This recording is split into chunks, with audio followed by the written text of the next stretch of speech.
9h30, tout de suite, c'est l'info éco avec vous, Lynn Rifaille. Bonjour Lynn. Pauline. On commence avec cette bonne nouvelle pour l'économie tricolore. Oui, une croissance de 6,3% cette année, c'est ce qui est attendu, c'est ce que prévoit désormais la Banque de France, qui vient de revoir à la hausse ses prévisions pour 2021. Conséquence, d'ici la fin de l'année, l'économie française aura retrouvé son niveau d'avant-crise et les créations d'emplois vont s'accélérer. 289 000 créations sont attendues dès cette année, puis 142 000 l'an prochain. Les créations d'emplois s'accélèrent aussi au Royaume-Uni. Oui, les chiffres viennent de tomber. Les entreprises britanniques ont créé 241 000 emplois le mois dernier, un record qui permet au marché du travail britannique de retrouver son niveau de février 2020, juste avant la pandémie de Covid-19 et les mesures de confinement qui l'ont accompagné. Quant au taux de chômage, il est tombé à 4,6% de la population active. Et comment ces bons chiffres sont-ils perçus par les marchés ? Alors, ils n'ont pas suffi à rassurer les investisseurs. Malgré ces bons chiffres, les principales bourses européennes ont commencé la séance dans le rouge. Vous le voyez, moins 0,93% pour le CAC 40 à Paris, moins 1% pour le DAX à Francfort et moins 0,7% pour le FTSE à Londres, car les investisseurs craignent que la reprise économique ne rime avec une accélération de l'inflation encore plus forte que prévu. Ils vont donc suivre de près la situation outre-Atlantique avec la publication des chiffres mensuels des prix à la consommation aux États-Unis.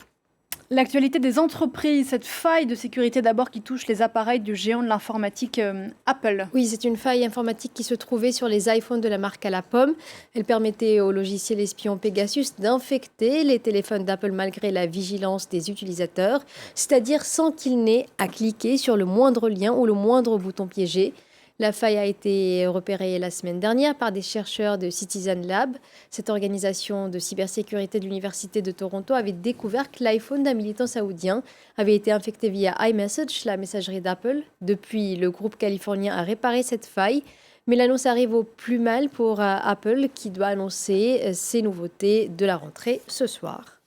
Direction la Norvège maintenant, on en parlait dans le journal Lynn, en ce lendemain d'élections législatives et la victoire de la gauche, l'avenir du secteur pétrolier est au cœur des tractations pour former le prochain gouvernement. Oui, et c'était déjà, Pauline, un sujet dès la campagne pour les législatives, campagne donc qui a été dominée par le sort des activités pétrolières du pays, surtout après le rapport publié en août par les experts des Nations Unies sur le climat, un rapport qui alerte sur la vitesse du réchauffement climatique et qui appelle à réduire drastiquement les émissions de gaz à effet de serre.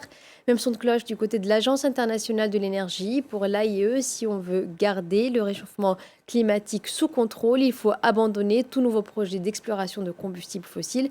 Or, ce n'est pas du tout la direction prise par le gouvernement sortant de droite. En juin dernier, il a dit vouloir poursuivre les prospections avec l'espoir de continuer à exploiter le pétrole et le gaz pendant plusieurs décennies encore. Pour les travaillistes arrivés hier en tête des élections législatives, pas question non plus d'abandonner l'or noir et ses juteuses recettes du jour au lendemain.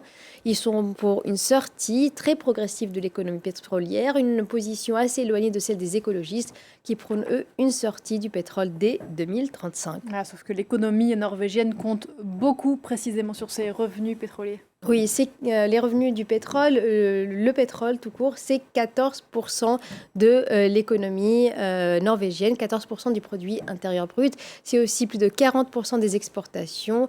Et ce secteur génère près de 160 000 emplois directs. L'or noir, c'est aussi de l'argent qui rentre directement dans les caisses de l'État à travers les taxes et impôts, mais aussi à travers les dividendes versés par la société publique Equinor. Alors tout cet argent, la Norvège ne l'a pas dilapidé en dépenses immédiates, elle l'a placé dans un fonds souverain. Et le pays est aujourd'hui à la tête du plus gros fonds souverain au monde avec plus de 1300 milliards de dollars d'actifs devant les fonds souverains de Chine, du Koweït et d'Abu Dhabi. Merci beaucoup Lynn, c'était l'info éco. À demain dans Paris Direct.